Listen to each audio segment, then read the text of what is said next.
بسم اللہ الرحمن الرحیم۔ آج سے 15 سال قبل 28 جولائی 2010 کی صبح ایئر بلو کی پرواز 202 کراچی سے اسلام آباد کے لیے روانہ ہوئی۔ یہ ایک معمول کی اندرون ملک پرواز تھی۔ اپنی منزل سے صرف چند لمحے دور ایئر بس A321 طیارہ مارگلہ کی پہاڑیوں سے جا ٹکرایا اور 152 افراد کی زندگیوں کے چراغ گل کر گیا۔ قابل غور بات یہ ہے کہ جہاز میں کوئی فنی خرابی نہیں تھی، اس کے سبھی آلات درست کام کر رہے تھے، تو پھر یہ رن وے پر اترنے کی بجائے 15 کلومیٹر دور اس وادی میں کیسے آن پہنچا؟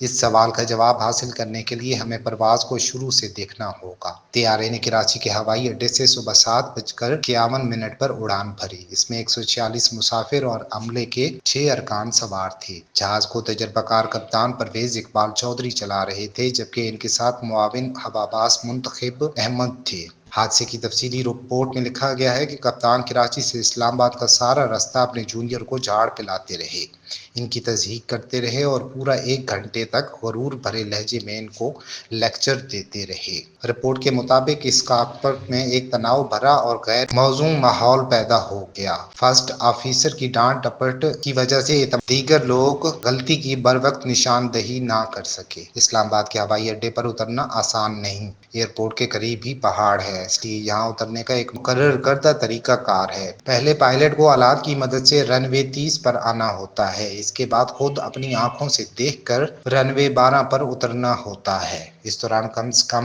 2510 فٹ بلندی پر اور 8 کلومیٹر کے محفوظ دائرے میں رہنا ہوتا ہے تاکہ پہاڑوں سے دور رہا جائے۔ مگر کپتان چودھری نے خطرناک راہ اپنائی۔ انہوں نے خراب موسم، بادلوں اور کم حد نگاہ کے باوجود آلات کے بغیر خود رن وے 12 دیکھنے پر اصرار کیا۔ کپتان نے کنٹرول ٹاور سے بار بار دائیں جانب سے مڑنے کی اجازت مانگی، جو مسترد ہوتی رہی۔ اس نے جہاز کو غیر محفوظ راستے پر ڈال دیا جو کہ پہاڑ کے قریب جا رہا تھا۔ یہ راستہ محفوظ فضائی زون سے باہر مارگلہ پہاڑوں کے اندر جا رہا تھا۔ وہ طیارے کو مقررہ بلندی سے غیر محفوظ بلندی تک نیچے لے آیا۔ جب کنٹرولر نے خبردار کیا تو کپتان نے کہا، کہتا رہے۔ آخری 70 سیکنڈ۔ یہ طیارہ جدید حفاظتی نظام سے لیس تھا جو زمین سے ٹکراؤ سے بچاتا ہے۔ یہ نظام بالکل درست کام کر رہا تھا۔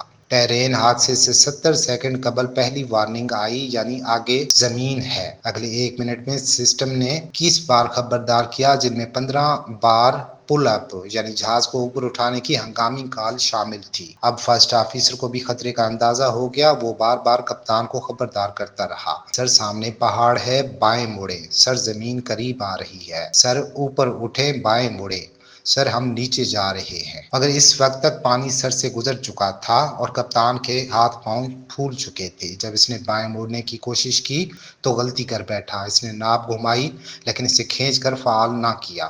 نتیجہ یہ نکلا کہ طیارہ بائیں مڑنے کی بجائے دائیں جانب یعنی سیدھا مارگلہ پہاڑ کی طرف گھوم گیا۔ یہ بائیں کیوں نہیں مڑ رہا یار؟ کپتان حیرت سے چیخا۔ عام طور پر ایسے موقع پر فرسٹ آفیسر کنٹرول سنبھال لیتا ہے، مگر اسے کپتان نے پہلے ہی اتنا دبا دیا تھا کہ وہ بروقت عمل کرنے میں ناکام رہا اور اس سارے واقعہ میں صرف تماشائی بن کر رہ گیا۔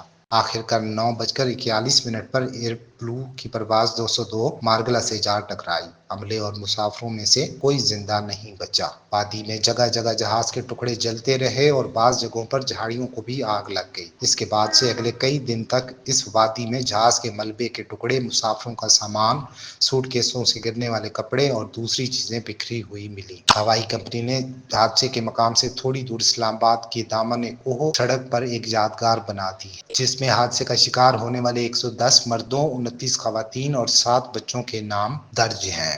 تحقیقاتی رپورٹ سے واضح ہے کہ یہ حادثہ فنی خرابی کی وجہ سے نہیں ہوا، بلکہ انسانی غفلت، اپنی غلطی نہ ماننے، ضد اور عملے کے آپس میں رابطے کے فقدان کا نتیجہ تھا، جس نے ایئر بلو کی پرواز 202 کو اس وادی میں تباہی سے دوچار کر کے 152 خاندانوں کو ایسے زخم دیے جو کبھی نہیں بھریں گے۔